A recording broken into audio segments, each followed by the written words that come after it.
तो asset management company मेरे asset mutual fund ने अपना नया फंड लॉन्च किया है और इस न्यू फंड ऑफर का नाम है मेरे asset silver ETF fund of fund. क्या कुछ इसके की फीचर्स हैं आपको अभिषेक जी बताएंगे, उसके बाद हम ऋषित सर से समझेंगे कि क्या मकसद है AMC का इस वक्त इस फंड को लाने के पीछे और आपकी क्या स्ट्रैटेजी इसमें होनी चाहिए। बिल्कुल, एक और silver ETF fund of fund यहाँ पर मार्केट में आ गया है और मेरे एसेट इसको लेकर आया हुआ है।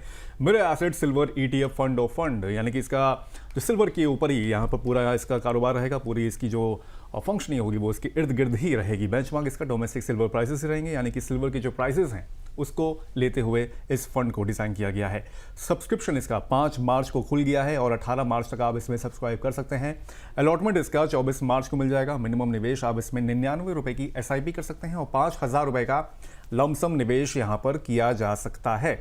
एग्जिट लोड की अगर बात करें तो 0.05% एग्जिट लोड लगेगा अगर आप 15 दिन से पहले इसको रिडीम या स्विच करते हैं। फंड मैनेजर्स की अगर बात करें तो रितेश पटेल और अक्षय उडेसी इस फंड को यहाँ पर मैनेज करेंगे।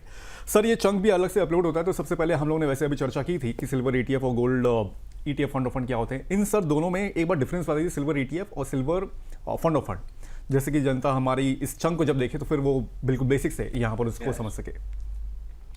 जैसे यहाँ पे सिल्वर फंड ऑफ फंड में 99 रुपीज आप इन्वेस्टमेंट कर सकते हो। प्रॉब्ली सिल्वर ETF लेने जाओगे तो शायद 2-3 हजार।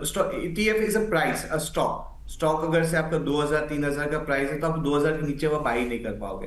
तो ETF में यही होगा कि आप जब स्टॉक मार्केट चालू है, जैसे स्टॉक्स ऊपर नीचे 1-1 मिनट पे होते हैं, ETF भी ऊपर नीचे 1-1 मिनट पे हो गया। आपको उसको पंच करना पड़ेगा ऑर्डर, और कोई सेलर हो गया, बायर होगा तो पंच करोगे तो आपको बाई या सेल हो जाएगा।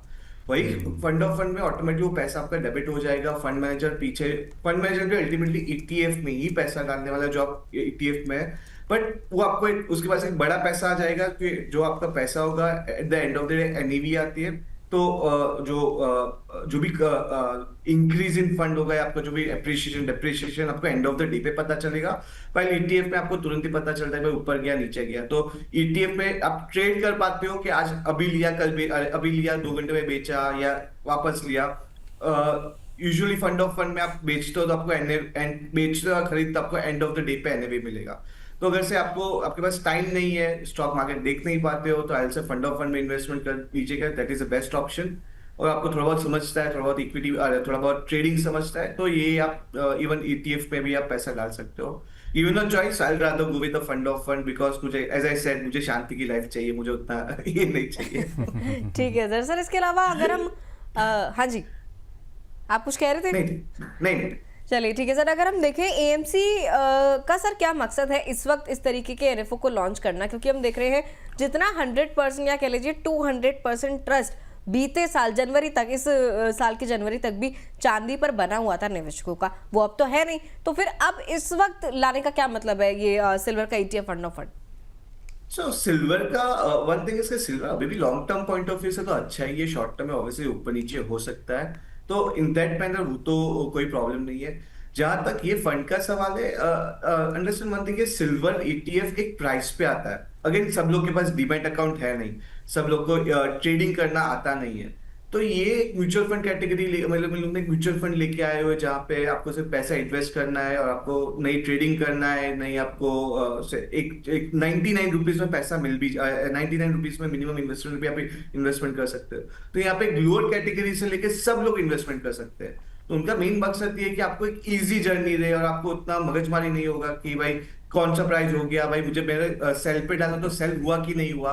तो वो सब आपको यहाँ पे शांति मिल जाएगी।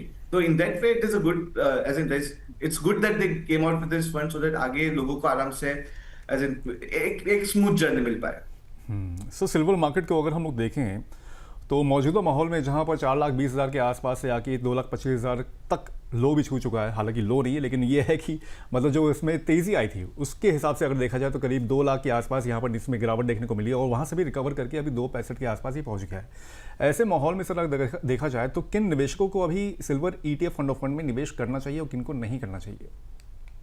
Silver and gold, silver ETF या gold ETF, as I said, कि आप around 10 to 20% of the portfolio आज भी रख सकते हो। There is no problem to it, because आप डाइवर्सिफिकेशन पॉइंट ऑफ व्यू से सोचते हो या हेजिंग पॉइंट ऑफ व्यू से सोचते हो। ओके, बट किसको नहीं करना चाहिए इससे कोई, आई रादर से कि एक इन्वेस्टर बहुत ही आज अग्रेसिव है कि नहीं मुझे लग रहा है इक्विटी मार्केट बहुत गिर गया है, तो रादर से कि थोड़ा आज इक्विटी पे थोड़ा कॉन्सेंट्रेट करिएगा rather than gold and silver.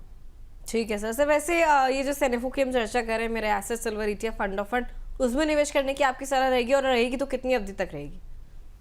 100% इसके अंदर आप पैसा डाल सकते हो। अगर ये सिल्वर फंड ऑफ फंड की अगर बात करते हैं तो थोड़ा बहुत गोल्ड का भी एक्सपोजर रखिएगा। तो अगर से कमोडिटीज में आपको से 10% एलोकेशन लेना है तो 5% आप यहाँ पे 5% ETF सिल्वर को दे दो, 5% गोल्ड को दे दो। अगर आपको 20% एलोकेशन लेना है तो 10% दे दीजिएगा। तो it will purely depend on कितना एलोकेशन चाहिए। आइडियली 10 to 20% एलोकेशन आप दे सकते हो, उससे ऊपर I rather not suggest it अभी के लिए।